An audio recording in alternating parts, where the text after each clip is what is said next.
మనం వినాలి. దేవుని యొక్క మహాకృపను బట్టి ఈ దినమన దేవుడు మనందరినీ సజీవ లెక్కలో ప్రభు ఉంచాడు. దేవుని స్తోత్రం కలుగునుగాక. కాల పరిస్థితులు చాలా భయంకరంగా ఉన్నాయి. దేవుడు అయినప్పటికీ ఆయన నమ్మిన బిడ్డలుగా మనలను, మన సంఘాన్ని, ఈ సహవాసములో ఉన్న కుటుంబాలను దేవుడు ఇంతవరకు కాపాడుతూ వచ్చాడు. దేవుని స్తోత్రం చెప్పండి. ఇంతవరకు ప్రభు కాపాడుతూ వచ్చాడు. ఎన్నో దినాలుగా మనం చూస్తూ ఉన్నాం. లోకంలో ఎన్నో ఆపదలు, ఎన్నో మరణాలు మనం చూస్తూ ఉన్నాం.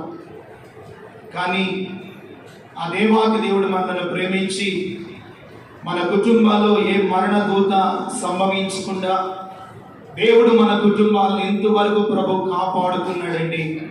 దేవునికి మనం ఎంతైనా రుణస్థులమై ఉన్నాం. దేవుని స్తోత్రం కలుగునుగాక. కొద్ది నిమిషాలు దేవుని యొక్క వాక్యాన్ని జాగ్రత్తగా మనం విన్నాం.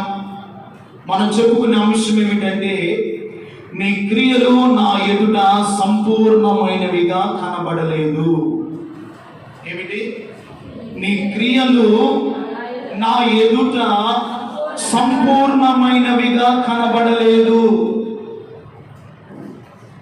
ఈరోజు నా మందిరానికి వస్తున్నాం, దేవుని వాక్యాన్ని వింటున్నాం. అయితే మన క్రియలు దేవుని ఎదుట సంపూర్ణమైనవిగా కనబడలేదు. అంటే ఇంకా మన క్రియలను, మన ఆత్మీయ జీవితాన్ని, మన భక్తి జీవితాన్ని సరిచేసుకోవలసినటువంటి ఆవశ్యకము ఎంతైనా నీలో, నాలో దాగి ఉన్నదని ఈరోజున దేవుని వాక్యాన్ని బట్టి నేను చెప్పగలుగుతున్నాను. దేవుని వాక్యముల నుండి ఒక మాట చదువుకున్నాం. ప్రకటన గ్రంథము 3వ అధ్యాయము. ప్రకటన గ్రంథము 3వ అధ్యాయము 1-2 వచనాలు మనం చదువుకున్నాం. ఇలాగు రాయము, 7 నక్షత్రములు దేవుని 7 ఆత్మను గలవాడు చెప్పు సంగతులేమనగా, నీ క్రియలను నేను ఎరుగుదును.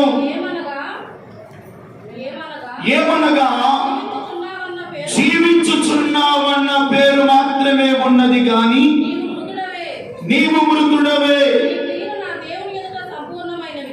ఇదిగో నీ క్రియలు నా దేవుని ఎదుట సంపూర్ణమైనవిగా కనబడలేదు. జాగరూకుడవై మిగిలిన వాటిని నీవు బలపరచుము. చిన్న ప్రార్థన చేస్తున్నాం. అందరు కళ్ళు మూసుకొని దేవాని లేఖనాల ద్వారా నాతో మాట్లాడండి. ఈ రోజున నేను ఏమి సరి చేసుకోవాలో, నాలో ఏ లోపమైతే ఉన్నదో నీ వాక్యము చేత మేము సరి చేయబడి, సరిదిద్దబడి, ఒక నూతన పరిపూర్ణతలోనికి మార్చబడినట్లుగా మా హృదయాన్ని శుద్ధీకరించండి ప్రభువాని ఒక చిన్న ప్రార్థన చేస్తున్నాం. ప్రభువాని స్తోత్రాలు. చదివిన లేఖనములో నుండి మీరు మాతో మాట్లాడండి. ఈ రోజున నీ మాటలు వినాలని బిడ్డలు సన్నిధిలోకి వచ్చారు.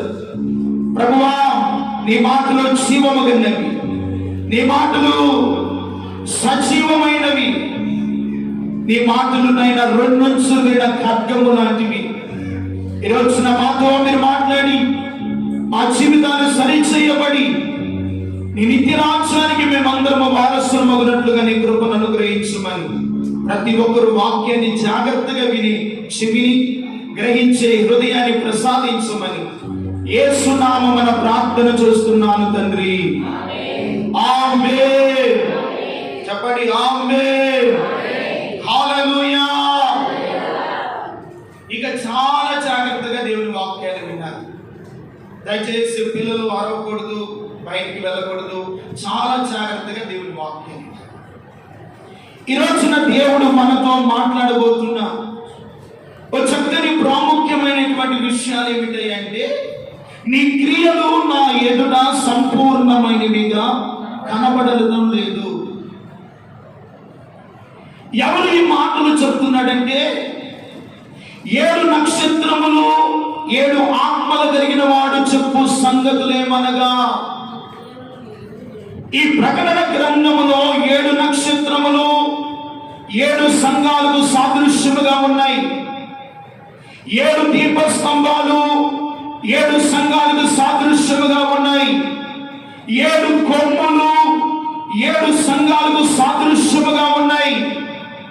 చాలా జాగ్రత్తగా దేవుని వాక్యాన్ని వినాలి. ఈ 7 నక్షత్రములు 7 సంఘాలు.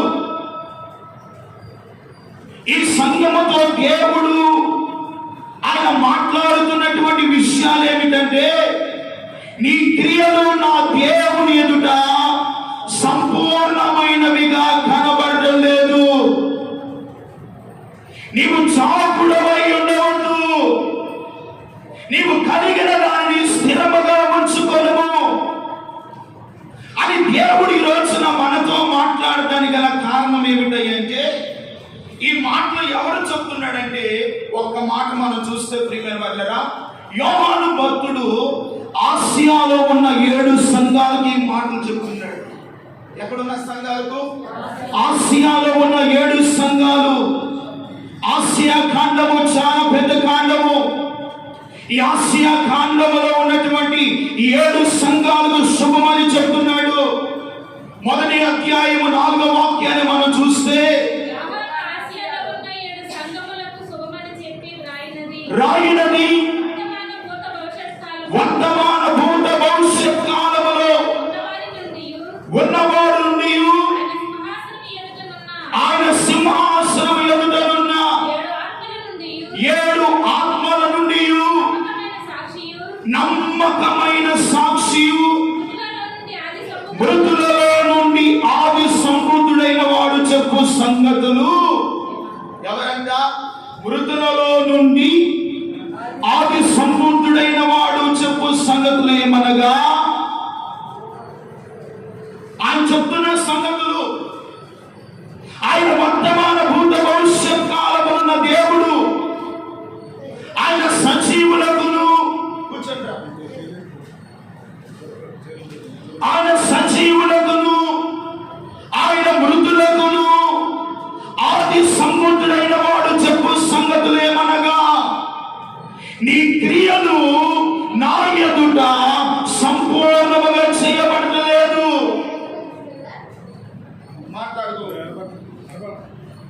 మీ క్రియలు దేవుని ఎదుట ఎలాగూ చేయబడలేదంట? సంపూర్ణమైనవిగా. ఈ రోజున భక్తి చేస్తున్నాము కానీ ఆ భక్తిలో ఏమి లేదంటే సంపూర్ణత కనబడలేదు. దేవుని సన్నిధికి వస్తున్నాము కానీ ఆ సన్నిధిలో ఉన్నటువంటి ఆ సంపూర్ణమైన ఆశీర్వాదము, ఒక సంపూర్ణమైన పరిపక్వత నీవు అనుభవించకుండా వెళ్ళిపోతున్నావు. అందుకనే ఆశీర్వాదానికి కోల్పోతున్నావు. దేవుని యొద్ద నుండి పొందుకోవలసిన సమాధాన స్థితిని అనుభవించలేకపోతున్నావు. 7 నక్షత్రములు 7 ఆత్మలు కలిగిన వాడు చెప్పు సంగతులేమనగా, నీ క్రియలు నా ఎదుట సంపూర్ణమైనవిగా కనబడతాయి. దేవుడు మనలో చూస్తే దేవుడు తెలుసా, మన క్రియలను చూస్తాడు. ఏం చూస్తాడు? మన క్రియలను, మన విశ్వాస జీవితము, మన ప్రారంభంలో ఉన్నటువంటి భక్తి జీవితం ఎలాగుందో, దేవునితో ఎలాగూ ప్రయాణము చేస్తున్నావో, దేవునితో ఇంతకాలము ఎలాగూ నడుస్తున్నావో, దేవుడు మనలో చూసేది మన క్రియలను.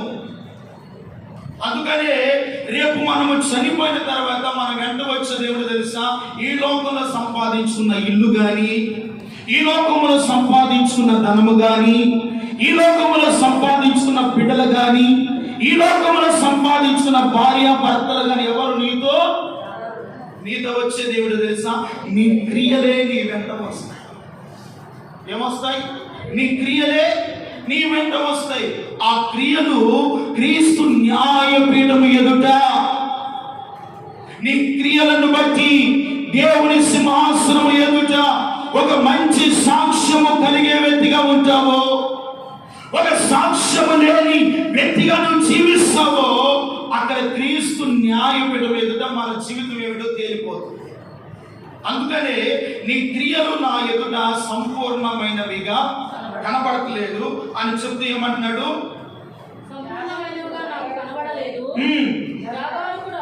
జాగారుడవై చావునై ఉన్న మిగిలిన వాటిని నీవు బలపరచుము. అక్కడ 6వ అంకేసి కింద పుట్టినోట్లో ఉంది స్థిరపడము. ఎలాగ చేయమన్నాడు? స్థిరపడము. ఎక్కడ స్థిరపడాలి? భక్తిలోను స్థిరపడాలి, విశ్వాసంలోను స్థిరపడాలి, దేవునిలోను స్థిరపడాలి, పరిశుద్ధతలోను స్థిరపడాలి, దేవుని వాక్యములను స్థిరపడాలి. ఈరోజున స్థిరపరచగలుగుతున్నావా? లేకపోతే జాగుడువై జీవిస్తున్నావా? ఒకవేళ జాగుడు రాలువై జీవిస్తూ ఉన్నావా? నీ క్రియలు దేవుని ఎదుట పరిపూర్ణమైనవిగా కనబడలేని స్థితిలో ఉన్నావా? దేవుని బిడ్డలారా, చాలా జాగ్రత్తగా వాక్యం మీద మనసు ఉంచాలి. అందుకనే 1వ అధ్యాయము 16వ వాక్యం కూడా చదువుకుంటే అక్కడ అంటాడు,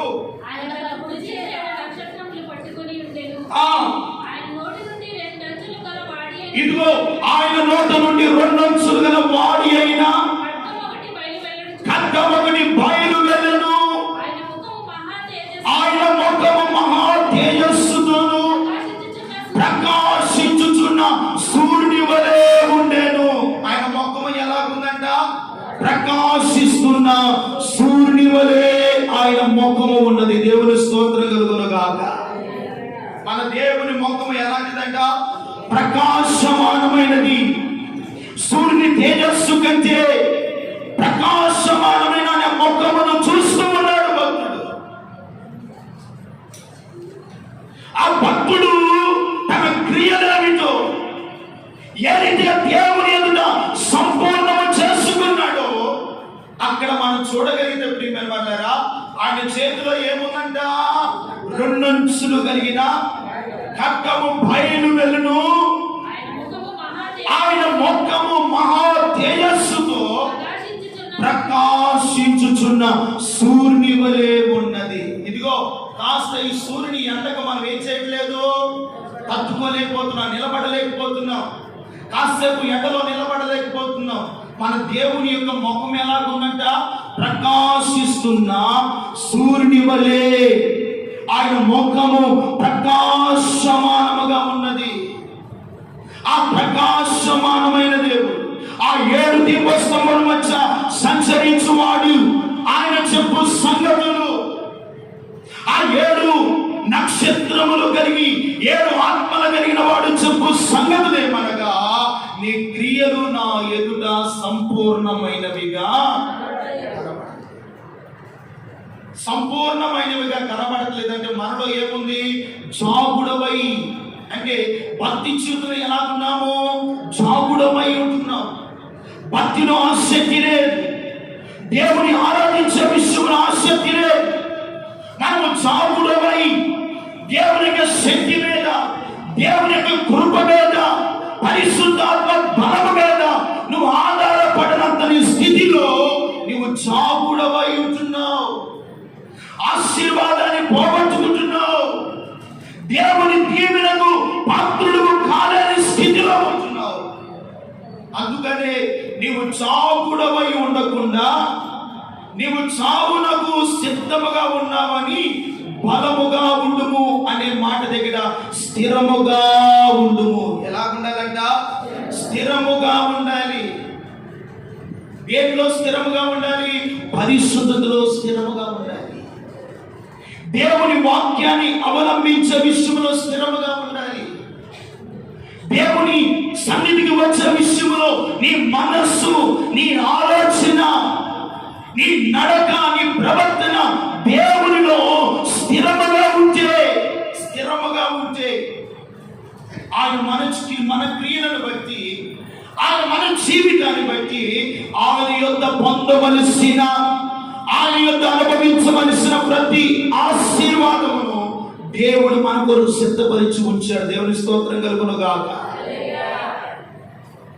ఆయన చెప్పినట్లుగా జీవించినప్పుడే, ఆయన చెప్పకుండా జీవించకుండా ఆశీర్వాదము రామంటే రాదు.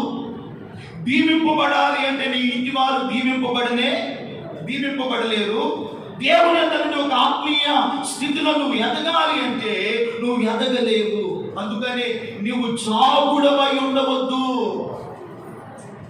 నీ క్రియలు నేను ఎరిగి ఉన్నాను, ఇంకా నువ్వు భక్తిలో సంపూర్ణముగా ఎదగలేని స్థితిలో ఉంటున్నావు. దేంట్లో ఎదగలేకపోతున్నావు? భక్తిలో ఎదగలేకపోతున్నావు, ప్రార్థనలో ఎదగలేకపోతున్నావు. దేవుని మందిరానికి వస్తున్నావు కానీ ప్రార్థించలేని పరిస్థితులు నీలో కనబడుతున్నాయి. దేవుని ఆరాధించలేని అనుభవాలు నీలో కనబడుతున్నాయి. అందుకే దేవుని యొక్క సమాధానాన్ని పొందలేకపోతున్నావు, దేవుని యొక్క ఆశీర్వాదాన్ని అనుభవించలేకపోతున్నావు. దేవుని యొక్క పొందవలసిన ప్రతి మేలును నీవు దూరం చేస్తున్నడానికి గల కారణం ఏమిటో తెలుసా? నీవు చావుడవై ఉంటున్నావు. మందిరానికి రావాలంటే ఎంత చావులు చేస్తారండి, ఎంత సమయాన్ని వ్యర్థం చేసుకుంటారు. ఈరోజున ఆదివారము దేవుని సన్నిధికి వెళ్ళాలి, దేవుని ఆరాధించాలి. దేవుడు నా క్రియలను చూస్తాడు. ఆయన చూసినప్పుడు నాలో సంపూర్ణమైన క్రియలు నాలో కనబడాలి. కనుక నేను చావుడనై ఉండకూడదు అని యేసు ప్రభువు అన్నాడు. 7 నక్షత్రములు 7 ఆత్మలు కలిగిన వాడు చెప్తున్నాడు. నీ క్రియలను నేను చూశాను, అవి నా ఎదుట సంపూర్ణమైనవిగా ఇంకనూ కనబడుతుంది. మరి ఎప్పుడు దేవుని ఎదుట మనం సంపూర్ణంగా కనబడతాం? దేవుని ఎదుట ఎప్పుడు ఆయన ఉన్న పరిశుద్ధతలోనికి మనము మార్చగలుగుతాం? దేవుని స్తోత్రం చెప్పండి. ఆయన ఉన్నటువంటి స్థితిలోనికి మనం ఎప్పుడు రాగలుగుతాం? సంవత్సరాలు గడిచిపోతున్నాయి కదా. ఇదిగో ఈ యొక్క ఫిబ్రవరి మాసం కూడా మరొక వారానికి ముగించబోతున్నాం. ఎప్పుడు మనం ఇంకా సంపూర్ణతలోకి వెళ్తాం? భక్తిలో మార్పు రావద్దా? పరిశుద్ధతలో మార్పు రావద్దా? దేవుని ఆరాధించే విషయాల్లో మార్పు రావద్దా? ఆయన మనలో కోరేది ఏమిటంటే ఆత్మ సంబంధమైన, పరిశుద్ధమైన, నీతితో కూడిన ఒక సంపూర్ణమైన భక్తిని దేవుడు కోరుతున్నాడు. హల్లెలూయా. అది మనలో కోరుతున్నాడు, అది మనలో సంపాదించాలని పరిశుద్ధాత్ముడు ఆకర్షిస్తూ ఉన్నాడు. అది ఎప్పుడు మనం సంపాదించుకుంటాం, ఎప్పుడు మనలోనికి వస్తుందో దైవ గ్రంథముల నుండి మనం చూస్తే ప్రియమైన అదే ప్రకటన గ్రంథము 3వ అధ్యాయము 3వ వాక్యాన్ని చదువుకుంటే, నీవు ఏలాగు ఉపదేశము పొందితువో, ఏలాగు వింటివో జ్ఞాపకము చేసుకొని దాన్ని కైకొనొచ్చు. ఏమి పొందమంటున్నాడు? మారు మనస్సు. నువ్వు అనుకోవచ్చు, పాస్టర్ గారు నేను బాప్టిజం పొందేనుగా, మారు మనసు పొందేనుగా, ఇంకా నేనేం మారు మనసు పొందాలనుకుంటారు చాలా మంది. బాప్టిజం పొందినంత మాత్రాన, ప్రభు బలలో చేయవేసినంత మాత్రాన నీవు సంపూర్ణంగా నీ క్రియలు చేయబడలేదు, పరిశుద్ధతలోకి నువ్వు ఎదగలేదు. యేసయ్య కోరుకున్న గుణగణాలు మనలో కనబడలేదు. అందుకని యేసు ప్రభువు అన్నాడు, నీవు ఎలాగు ఉపదేశము పొందితివో, ఎలాగు నీవు వింటివో జ్ఞాపకము చేసుకో. నువ్వు ఒకప్పుడు పాపములో ఉన్నావు కదా, ఆ స్థితిలో ఉండి దేవుని వాక్యాన్ని ఏం చేసావు? విన్నావు, ఉపదేశాన్ని విన్నావు, దాన్ని నువ్వు ఏం చేసుకోమంటున్నాడు? జ్ఞాపకము చేసుకో. దాన్ని కైకొని మారు మనస్సు పొందు. ఏ పొందమంటున్నాడు? మారు మనస్సు. అందుకనే యోహాను అంటాడు, మారు మనస్సుకు తగిన ఫలములు మీరు ఫలించండి. ఏ ఫలములంట? మారు మనస్సుకు తగినటువంటి ఫలములను మీరు ఫలించండి. మారు మనసు పొందినంత మాత్రాన దేవుని రాజ్యంలోకి వెళ్ళలేము. బాప్తిస్మము పొందినంత మాత్రాన దేవుని కృపాసనంలో కూర్చున్నామంట విశ్వాసం మనలోనికి రాలేదు. అందుకని మనం ఏం చేయాలంటే మారు మనసు మనం ఏం చేయాలంట? మొదట మారు మనసు పొందాలి. అంటే మారు మనసు పొందడం అంటే ఏమిటంటే ఇంకా దేవునికి ఆయాసకరమైన జీవితము, దేవునికి వ్యతిరేకమైన స్వభావము, దేవునికి ఇష్టం లేని చూపులు, మాటలు, అపవిత్రత, కామాతృత, దేవునికి ఆయస్కరమైనటువంటి ప్రతి అవిధేయతను ఏం చేయాలంటే మొదట మనము తొలగించుకొని మారు మనసు పొందాలి. ఏం పొందాలంటే మారు మనసు పొందాలి. అప్పుడు మారు మనసు పొందినప్పుడు తర్వాత ఏం జరుగుతుందో ఒక మాట చదవండి. నేను ఎలా వస్తానంటున్నాడు? నేను దొంగ వలె వస్తాను. ఏ గడియ వస్తానో అది నీకు తెలియదే. కానీ ఎప్పుడు వస్తాడో నీకు తెలియదు. ఎప్పుడు ఆయన నిన్ను తీసుకొని వెళ్తాడో తెలియదు. ఎప్పుడు ఆయన మధ్యాకాశంలోకి కడబోర శబ్దంలోకి వెళ్ళినప్పుడు ఆయన ఎప్పుడు రాబోతున్నాడో తెలియదు. కనుక నీవు చాగుడవై ఉండవద్దు. నీ క్రియలు సంపూర్ణమైనవిగా చేసుకో. ఒక పరిశుద్ధమైన వ్యక్తిగా మార్చబడు.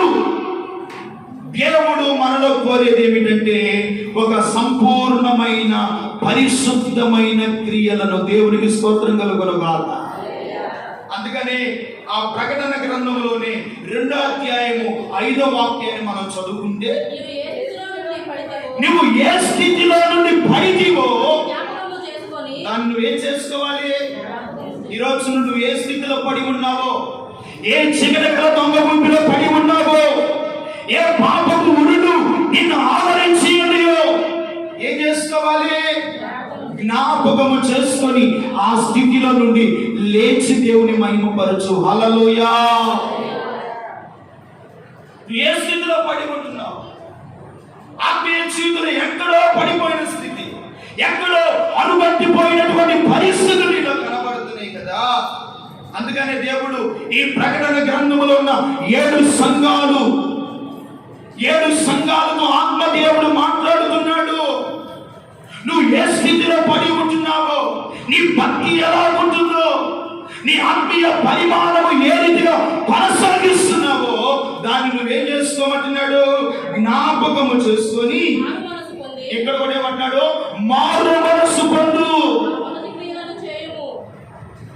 నువ్వు మారు మనసు పొందుకొని అదిగో ఆ ప్రారంభంలో ఉన్న భక్తి, ఆ ప్రారంభంలో ఉన్న విశ్వాసము, ఆ ప్రారంభంలో ఉన్న ఒక వైరాగ్యముతో కూడిన పరిశుద్ధత, దాన్ని నువ్వేం చేసుకోమంటున్నాడు? జ్ఞాపకము చేసుకో. నువ్వు చావుడవై ఉండవద్దు. నీవు దేవునికి అవిధేయుడవై ఉండవద్దు. దేవునికి అవిధేయుడవై ఉండవద్దు. నీ క్రియలు నా ఎదుట సంపూర్ణమైనవిగా కనబడతలేదు. నీలో ఏముంది? జాగుడవై ఉంటున్నావు. ఒక పడిన స్థితిలో నుండి లేవలేని పరిస్థితుల్లో ఉంటున్నాయి. భక్తి జీవితంలో ఒక పరిపూర్ణమైన స్థితిలోనికి ఎదగలేని అనుభవాలతో మనము ప్రయాణం చేస్తున్నాం. ఎందుకో ఆత్మదేవుడి రోజున మీతో ఈ మాటలు చెప్పమన్నాడు. దేవుడు, నా బిడ్డలు, నా కుమారుడు నా ఎద్దుకు వస్తున్నారు, కానీ వారి క్రియలు నా ఎదుట సంపూర్ణమైనవిగా కనపడుతున్నా. నేను వారిని బట్టి పరిశుద్ధాత్ముడిగా నేను దుఃఖపడుతున్నాను. వారిని బట్టి నేను వేదన పడుతున్నాను. ఏదో నామకాంతంగా నా ఎద్దుకు వస్తున్నారు. నాలో ఉన్నటువంటి విశ్వాసము వారిలో కలిగి ఉండలేకపోతున్నారు. నన్ను పరిపూర్ణముగా వెంబడించలేని స్థితిలో ఉంటున్నారు. అందుకనే వారు ఏ స్థితిలో పడిపోతున్నారో ఆ స్థితిలో నుండి వారు లేచి మారు మనసు పొందమని చెప్పు. వారి క్రియలను సరి చేసుకోమని చెప్పు. నా రాజ్యములో వారు హక్కుదారులుగా నిలబడాలి అంటే వారి క్రియలు నా ఎదుట సంపూర్ణమైనవిగా కనబడాలని చెప్పు. ఆయన ఎదుట సంపూర్ణమైనవిగా కనబడాలి. ఎంత భక్తి చేసినా సంపూర్ణమైనవిగా కనబడకపోతే ఎక్కడికి చాలలేమో చెప్పరే. దేవుని రాజ్యానికి చేరగలుగుతామా? దేవుని ఎదుట నిలబడగలుగుతామా? ఆయన సింహాసనం ముందు కూర్చుండగలుగుతామా? ఆయన ఇచ్చే ఉన్నతమైన పరలోక పట్టణం యొక్క సౌందర్యాన్ని మనం అనుభవించగలుగుతామా? అది అనుభవించాలి అంటే ఈ భూమి మీద బ్రతికి ఉండగానే మన క్రియలను సంపూర్ణమైనవిగా చేయబడాలి. హల్లెలూయా. మన విశ్వాసము పరిపూర్ణమైనదిగా భక్తిగా మార్చబడాలి. మన భక్తి స్థిరమైనదిగా నిలవాలి. అప్పుడే దేవుని మనం చూడగలుగుతాం.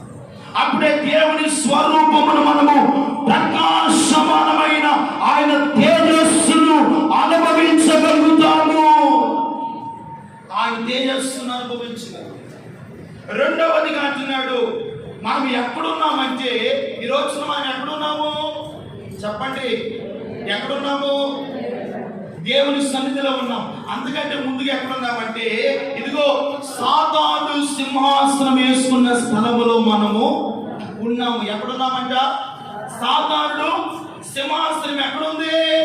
భూమి మీద ఉంది. వాడు సింహాసనాన్ని వేసుకొని కూర్చున్నాడు. వారు ఉన్నటువంటి స్థలంలో మనం ఉన్నాం. మనం ఎలాగ జాగ్రత్తగా ఉండాలో ప్రకటన గ్రంథము 2వ అధ్యాయము 13వ వాక్యాన్ని చదువుకుంటే, సాతానుడు సింహాసనము ఉన్నటువంటి స్థలములో నీవు ఉన్నావు, నీవు కాపురం ఉన్నావని నేను ఎరుగుదును. ఇదిగో ఇక్కడ ఒక ఆయన కనబడుతున్నాడు. నా యందు విశ్వాసి అయినా, నన్ను గూర్చి సాక్షి అయి అంకిపోయిన వాడును. ఏం చేయబడిన దినములో? నీ మధ్య చంపబడిన దినములలో నీవు నా నామమును గట్టిగా చేపట్టి నా యందు విశ్వాసాన్ని నీవు విసర్జింపలేదని నేను ఎరుగుదును. ఎవరికైనా అంతిపోయాను వాడు నీ మధ్య చంపబడ్డాడు. అతను ఎలా ఉన్నాడంట? మంచి విశ్వాసి అయి ఉన్నాడు. ఎటువంటి వాడు అయి ఉన్నాడంట? మంచి విశ్వాసి అయి ఉన్నాడు. మంచి భక్తి కలిగిన వాడై ఉన్నాడు. తన నామాన్ని ఎన్నడూ కూడా విసర్జించలేదు. అటువంటి వాడి గురించి యేసు ప్రభు అంటున్నాడు. చదవండి తర్వాత మాట.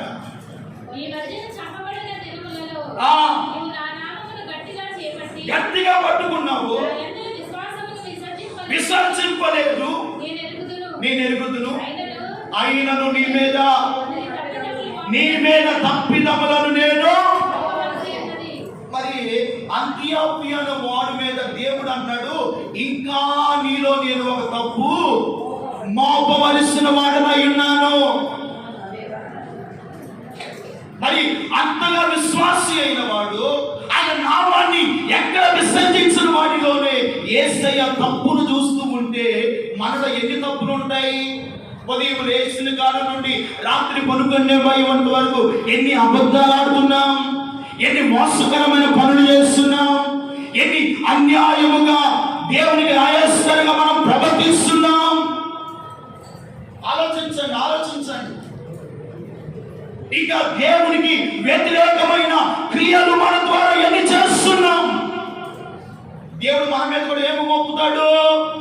తప్పు మోపుతాడు కదా. ఒక విశ్వాసి అయిన వాడు, దేవుని విశ్వాసం ఉంచిన వాడి మీదే దేవుడు అంతగా తప్పు మోపుతూ ఉంటే మరి మన జీవితాలు ఏ పాటిది, మన భక్తి ఏ పాటిది, మన విశ్వాస పరిమాణం ఏ పాటిది, మన క్రియలు ఏ పాటివి? అందుకనే యెషయా గ్రంథం అంటాడు, మన భక్తి మన నీతి దేవుని సముఖములో మురికి గుడ్డ వలె కనబడుతుంది అంట. ఎలా కనబడుతుంది అంట? మురికి గుడ్డ వలె కనబడుతున్నాయి. మరి మన భక్తి జీవితంలో దేవుడు కోరుకున్న పరిశుద్ధతను మనం ఎప్పుడు సంపాదిస్తాం? సాతానుడు సింహాసనం ఉన్న స్థలంలో మనం ఉన్నాము కదా. ఆయన నామమందు విశ్వాసం ఉంచిన అతని మీద దేవుడు తప్పు మోపుతుంటే ఇక మన మీద ఎన్ని దేవుడు ఆయన ఎదుట నిలబడినప్పుడు ఒక్కొక్కటి మన లోపాలు, ప్రియమైన వాళ్ళరా, మన లోపాలు దేవుడు చూపిస్తూ ఉంటే ఆయన ఎదుట నిలబడగలుగుతామా? ఆయన ఎదుట ముఖాముఖిగా మోషే యేసయ్య ముఖమును చూసినట్లుగా ఆయన ముఖమును మనము చూడగలుగుతామా? అందుకనే ఈ లోకములో బ్రతికి ఉండగానే నువ్వు ఏ స్థితిలో పడి ఉన్నావో ఆ స్థితిలో నుండి లేచి నువ్వేం చేయాలంటే మారు మనసు పొందు. దేవుని స్తోత్రం కలుగును గాక. పరిశుద్ధమైన జీవితాన్ని పొందుకో. దేవుని కొరకు బ్రతుకు. నీ క్రియలు, నీ ప్రవర్తన ఫలాన్ని బట్టి దేవుని సముఖములో ఒక శ్రేష్టమైన ఆశీర్వాదము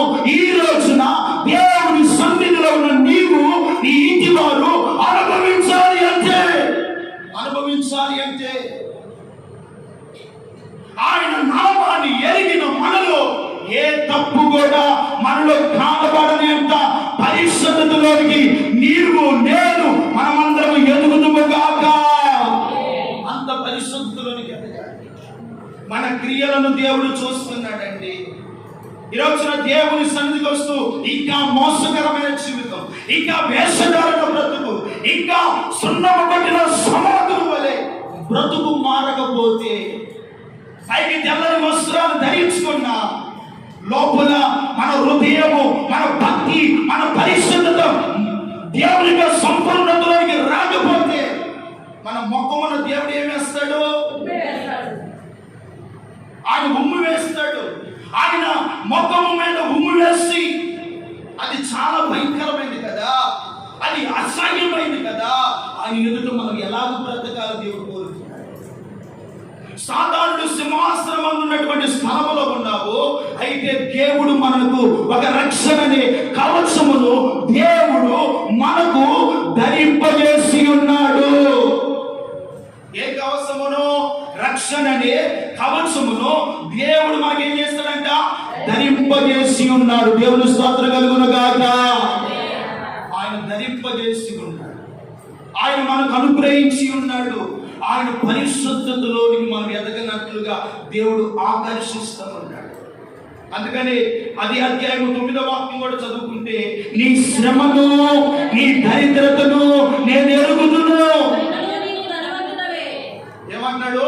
ఈరోజు నువ్వు పడుతున్న శ్రమ ఏమిటో, నీ దరిద్రత ఏమిటో, నీ అవమానం ఏమిటో, నువ్వు పడుతున్న ఇబ్బందులు ఏమిటో ఆయన ఎరిగి ఉన్నాడు.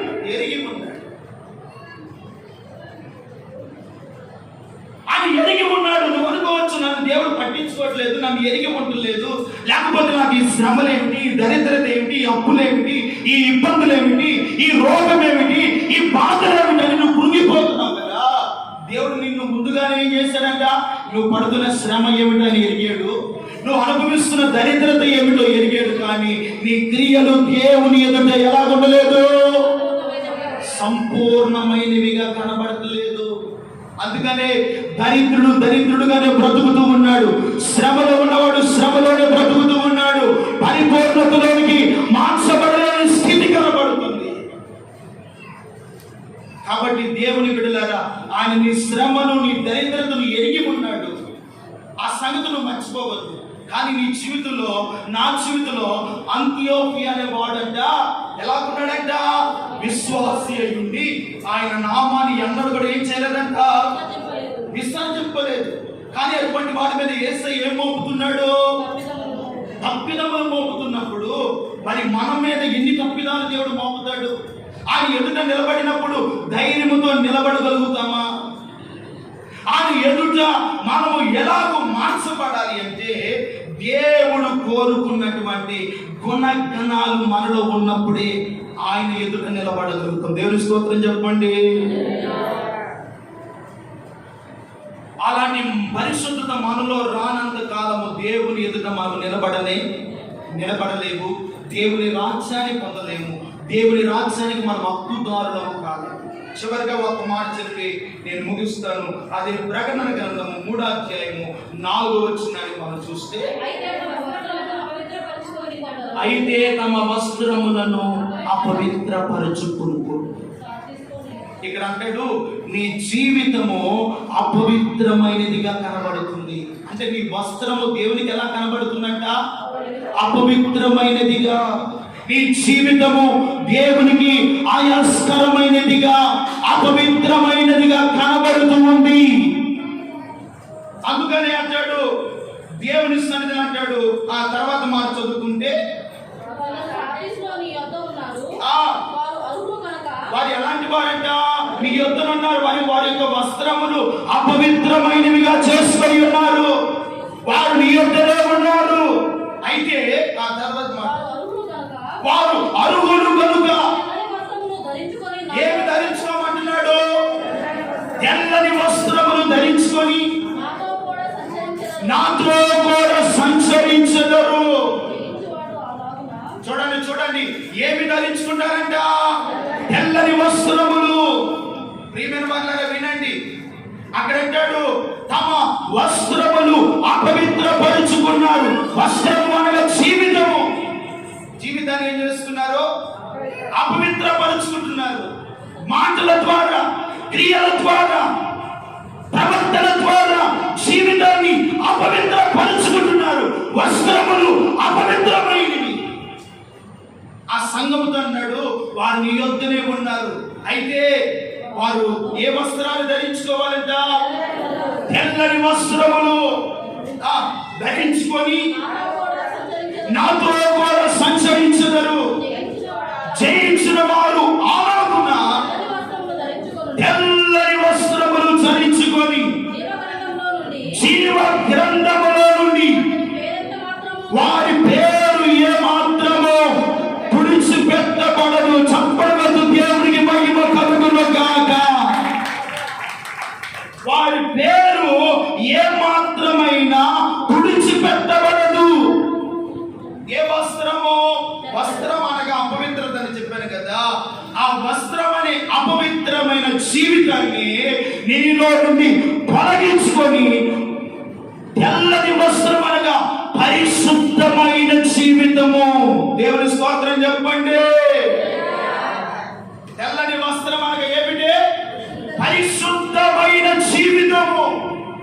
ఈ పరిశుద్ధమైన జీవితం ఉన్నవారంట జయించిన వారు ఆయనతో కూడా, చదవండి, జీవ గ్రంథమందు వారి పేరు ఏ మాత్రము నా తండ్రి ఎదుటను ఆయన దూతల ఎదుట నేను ఒప్పుకొందును. దేవునికి మహిమ కలుగును గాక. యేసు ప్రభువు ఆయన తండ్రి ఎదుటను ఆయన దూతల సమూహం ఎదుటను నేను ఒప్పుకుంటాను. పరిశుద్ధమైన వస్త్రము నీకు ఉండాలి. ఆనాడు దిగంబరిగా ఒకడు కనబడుతుంటే వాడికి వస్త్రము లేదని వెలుపడి చీకట్లో వేశారు. ఈ రోజున నీ వస్త్రము, నీ జీవితం అపవిత్రమవుతుందేమో, దాన్ని నీవు వాక్యము చేత పరిశుద్ధమైన వస్త్రముగా మార్చుకో. నీ జీవితాన్ని, నీ బ్రతుకును పరిశుద్ధమైనదిగా మార్చుకుంటేనంట జీవ గ్రంథమందు నీ పేరు ఏ మాత్రమైనను తుడిచిపెట్టబడదు. ఒకవేళ ఆ అపవిత్రమైన వస్త్రమే నీలో ఉంటే అక్కడ పెళ్లి కుమారుడు విందులోనికి వెళ్ళినవాడు అంటున్నాడు, వీడికి తెల్లని వస్త్రము లేదు కనుక వీడిని తీసి వెలుపడి చీకటిలో.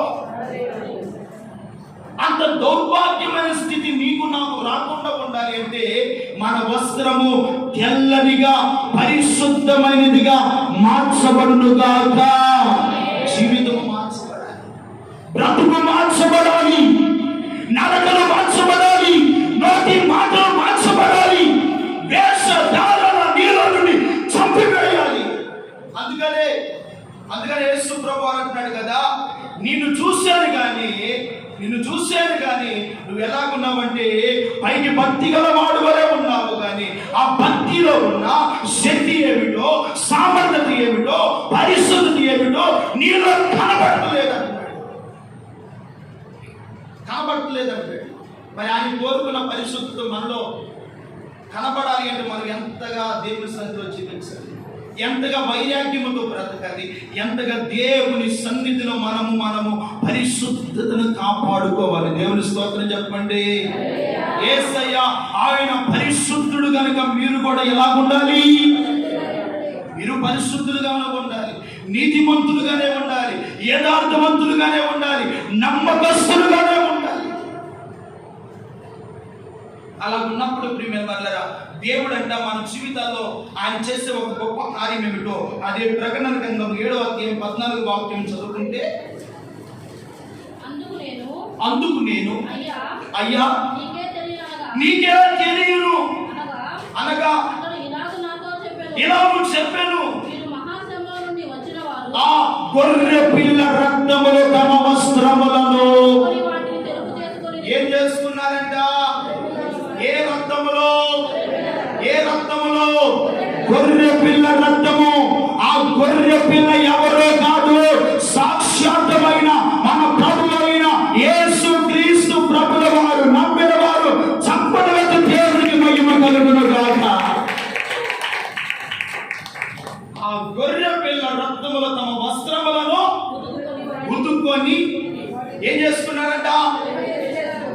గొర్రె పిల్ల రక్తములో జీవితమును కడగబడిన వారే వారి బ్రతుకులను తెలుపు చేసుకుందురు గాక. ఏం చేసుకుంటారు? జీవితాన్ని వస్త్రము కంటే దేహము చాలా విలువైనది. అందుకనే పాత తిత్తులో కొత్త ద్రాక్షారసము పోయకూడదు. ఒకవేళ పోస్తున్న ఎడల ఆ తిత్తు ఆ ద్రాక్షారసము ఏం చేస్తుంది? పాడైపోతుంది. కొత్త స్థితిలో కొత్త ద్రాక్షారసము అంటే క్రొత్త పరిశుద్ధతలోనికి పరిశుద్ధమైన ఆత్మ నీలో ఉన్నప్పుడే నీ జీవితము ఆశీర్వాదకరంగా మార్చబడుతుంది, దీవెనకరంగా మార్చబడుతుంది. నీ ఇంటి వారికి, నీ సమాజానికి, లోకములో మనం వెళ్తుండగా ఒక వెలుగుకరమైన పరిశుద్ధమైన ఆనవాళ్ళతో మనం నడిపించబడతాం. అలా జీవిస్తానంట. ఏం జరుగుతుందో అక్కడే ఒక మాట చదువుతాడమ్మా. అందువలన వారు దేవుని సింహాసనం ఎదుటను ఆయన ఆలయములలో ఆయనను వారు ఏం చేస్తారంట? సేవించుదురు. సింహాసనాసీనుడైన వాడే వారి మీద గుడారమును కప్పును. వారికి ఇక మీదట ఆకలైనను దాహమైనను ఉండదు. ఇదిగో సూర్యుడి ఎండైనను ఏ వడగాలి అయినను వారికి తగులదు. ఎలాగనగా సింహాసన మధ్య నుండి గొర్రె పిల్ల వారికి కాపరి అయి ఆ జీవ జనముల బుగ్గ యొద్దకు వారిని నడిపించును. దేవుడే వారి కన్నుల ప్రతి బాష్పబిందును తుడిచివేయును. హల్లెలూయా. చూడండి ప్రియమైన వారలారా, దేవుడంట మన జీవితాలు తెలుపు చేసుకుని పరిశుద్ధపరుచుకుంటే, జీవితాలు సరి చేసుకుంటే, జాగుడమై సాతాను సింహాసనం వేసుకున్న లోకములో బ్రతుకుతున్న మనము ఎలాగూ ఉంటే దేవుడు మనకి ఏ రీతిగా ఒక శుభకరమైన ఆశీర్వాదాన్ని దేవుడు అనుగ్రహిస్తాడు. ఇక్కడ రాయబడిన మాటలు, ఆ సింహాసనాసీనుడైన వాడు మనకు నిత్యము ఆయన గుడారమును మన మీద కప్పుతాడంట. హల్లెలూయా. ఆయన గొర్రె పిల్ల యొద్దకు, ఆయన దీపకాంతి యొద్దకును, ఆయన మనకు ఆకలైనను దప్పికైనను సూర్యుని ఎండైనను ఏ వడగాలి చెప్పైనను తగలకుండా దేవుడు వారిని ఏం చేస్తాడంట? ఆయన వారిని కాపాడుతాడు. దేవుని స్తోత్రం కలుగును గాక. నీ కుటుంబాన్ని కాపాడే దేవుడు, నీ బ్రతుకును కాపాడే దేవుడు, నీటి వారిని రక్షించే దేవుడు, నిన్ను ఆశీర్వదించే దేవుడు. ఆయనలో దాగి ఉన్న ఆశీర్వాదము, మేలు, సమాధానము నువ్వు అనుభవించాలి అంటే ఆయన ఎదుట మన క్రియలు సరి అయినవిగా కనబడాలి. ఏం చేయాలంట? కనబడాలి. అందుకనే ఒకటి చావుడువై ఉండవద్దు, రెండవది నీవు మారు మనస్సు పొందాలి, మూడవది అంటున్నాడు నీ జీవితము పరిశుద్ధ పరచుకో. నీ జీవితం అనగా వస్త్రమును ఏం చేయాలంట? పరిశుద్ధ పరచుకో. పరిశుద్ధత లేకుండా ఎవరు ప్రభుని చూడలేదు. అందుకని హృదయ శుద్ధి గల వారు ధన్యులు, వారు దేవుని చూస్తారు. దేవుని చూస్తారు. ఈ లోకములో ఉండగా ఆయన శరీరములో, ఆయన రక్తములో, ఆయన రక్త మాంసములలో ఈ దినము పాలిభాగస్తులు కాబోతున్నావు. ఒకసారి నీ క్రియలు ఎలా ఉన్నాయి, నీ మాటలు ఎలా ఉన్నాయి, నీ నడక ఎలా ఉంది, నీ పడక, నీ వస్త్రధారణ ఎలా ఉంది. క్రియలను సరి చేసుకోకుండా దేవుని రాజ్యము రా బలా నమ్మకమైన దాసుడని దేవుడు పిలవడండి. ఇక్కడ క్రియలు మార్చబడితేనే అక్కడ పిలుస్తాడు. దేవుని స్తోత్రం చెప్పండి. నేనైనా నీవైనా ఎవరైనా దేవుని దృష్టిలో అందరూ సమానమే. దేవుని స్తోత్రం చెప్పండి. అందరూ సమానమే. అయితే మన జీవితాల్లో దేవుడు కోరుకున్న క్రియలు మనలో కనపడాలి, దేవుడు కోరుకున్న పరిశుద్ధం మనలో కనపడాలి. అప్పుడే దేవుని రాజ్యానికి వెళ్తాం, ఆయనతో యుగయుగాలు ఉంటాం. ఆయన సింహాసనాసనుడిగా మన మధ్యలో ఉంటాడు. నీటి బొగ్గు ఎదుకు మనం నడిపిస్తాడు. మన కనుల ప్రతి బాష్ప బిందును ఈ రోజున కన్నీళ్ళు ఉన్నాయా? దుఃఖం ఉందా? వేదన ఉందా? రోగమా? సమస్యలా? బలహీనతలా? నీ శ్రమను, నీ దరిద్రతను యేసు ఎప్పుడో ఎరిగి ఉన్నాడు. ఆ ఎరిగి ఉన్న దేవునికి ఆయన వాక్యానుసారంగా జీవించగలిగితే నీ శ్రమ నీ యొద్ద నుండి వెళ్ళిపోవును గాక, నీ రోగము నీలో నుండి తొలగిపోవును గాక, నీ సమస్యలు, నీ పరిస్థితి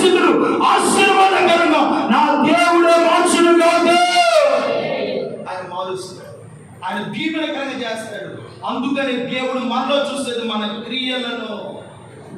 7 నక్షత్రములు, 7 ఆత్మలు కలిగిన దేవుడు చెప్తున్న మాటలు ఏమిటంటే, నీ క్రియలు నా ఎదుట సంపూర్ణమైనవిగా కనబడతాయి. ఇప్పుడు సంపూర్ణమైనదిగా కనబడటానికి మనము ప్రయాసపడాలి.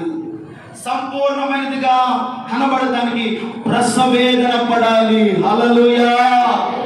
ఏం పడాలంట? స్త్రీ ఒక బిడ్డను జన్మించాలంటే ఏం కావాలి? ప్రసవ వేదన.